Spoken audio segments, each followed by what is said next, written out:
I was trained as a scientist. My background's in the hard sciences, physical sciences, the earth sciences. In the 60s and 70s, when I received that training, there was no room for the possibility of the kind of things that we're talking about now, the kinds of things that suggest that our inner world and our inner thoughts, feelings, emotions, beliefs in any way affect the world around us. And it was through direct experience what I began to understand was that this is the great secret that everyone knows except us in the West.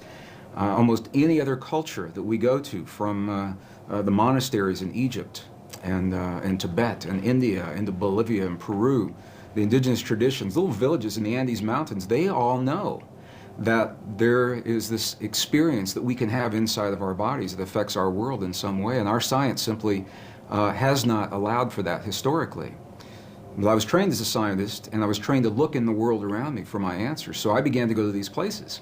I began to go into the monasteries, all the places that I mentioned. And it was through the direct experience of sitting in the presence of people who have lived and practiced the kinds of traditions that Louise Hay and the other authors I'm so blessed to be sharing the stage and this information with, that they teach about. And what we begin to understand is that this is the place where science got it wrong. There are two places, two assumptions that science has made, modern science. And they're coming full circle and correcting that now. But the first one is that the space that we believe is empty is not really so empty. It's full of a living essence, of a living material that we're only beginning to understand, number one. And number two, the fact, and it is a fact now, that we may have experiences inside of our bodies that influence the world beyond our bodies through the conduit of what's in this space. So it was in going into the monasteries and the nunneries and speaking with the indigenous people, looking at them eye to eye, heart to heart, God to God, and I could say to these people, when you just performed that miracle, when you just performed that miraculous healing, what is it that you did inside of your body to make that happen? And if I didn't understand what they told me, I'd ask them again and again and again through the translators until I understood that they were creating an experience, producing an effect inside of their bodies that my science never told me was possible or existed. And that was the path that led me. I just want to emphasize, science is good. And I believe our science is good and served us well. It simply is incomplete. And so it was that path that allowed me to flesh out the missing pieces that we're only beginning to understand today, marrying the best science of our time with the wisdom, 5,000 years of wisdom of our past, into a greater understanding. And that understanding brings us right back to the question. That's a long answer to a short question.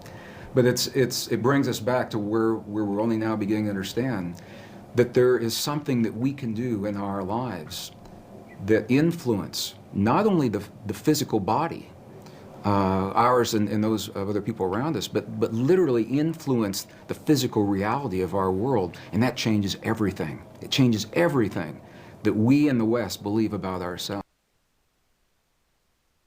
Something that people typically talk about in a technical organization. They don't wake up in the morning and say, what kinds of feelings, what kinds of dreams, what kinds of healings did you have over the weekend? And they're talking about who won the football game and who won the lotteries.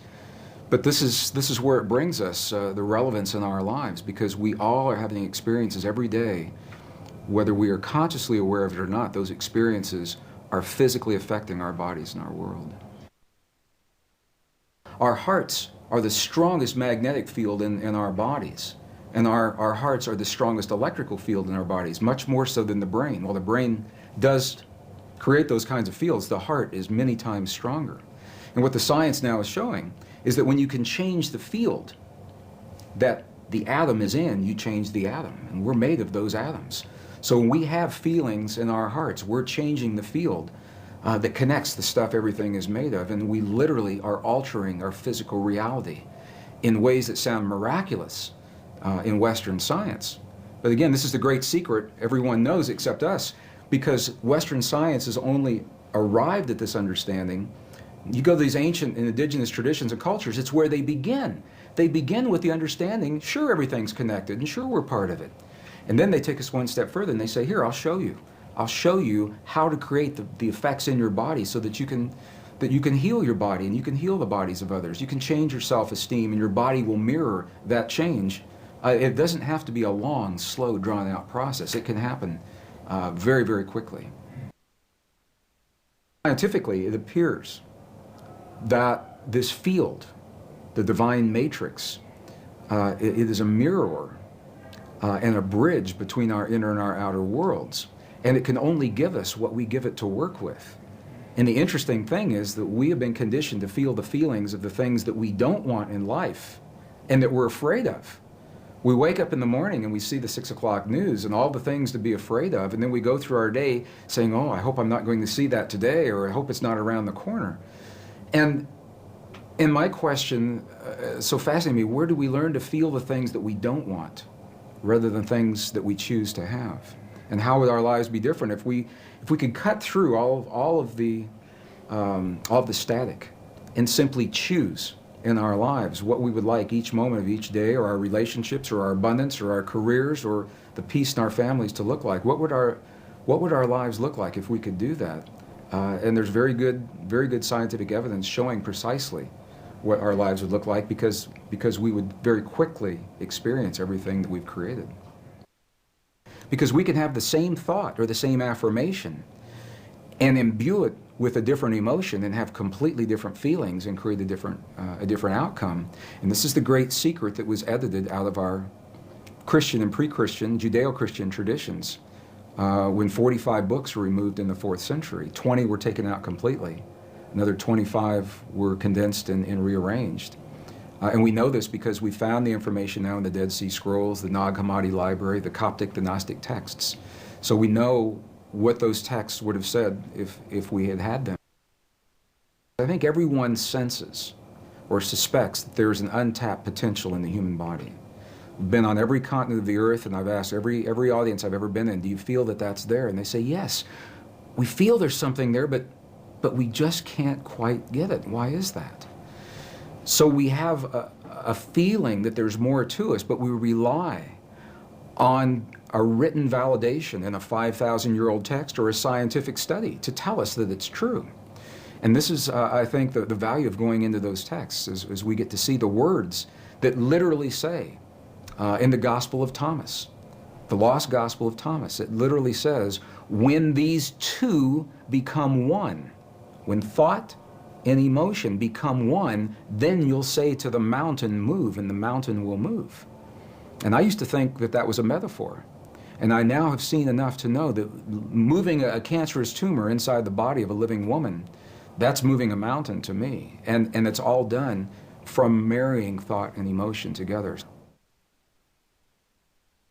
And I asked him a question. I said, when we see your prayers on the outside, and we see you in the chanting hall for 12, 16, 18 hours a day, and we see the bells and the bowls and the mudras and the mantras and the gongs and the chimes and the incense, when we see your prayers on the outside, I said, what are you doing on the inside? And this was the man that looked at me. He said, you've never seen our prayers, because a prayer cannot be seen. He said, what you see are the things we do to create the feeling in our body, and the feeling is the prayer. And then he turned the question on me, and he said, how do you do this in your culture? Through a translator. And I began to think about this and realize that when we lost the words in our most cherished spiritual traditions that tell us that feeling is a language that speaks to our bodies in this world, when we lost the words that validated that, we began to think that the words themselves were the prayers, and if we say, or the affirmations, and if we say those words the right number of times, the right time of day or the right time of year, that we've said our prayer or our affirmation, and then if it doesn't work, we get frustrated and we say, well, my prayer didn't work, or my affirmation's not working for me, because we lost the link with feeling and emotion.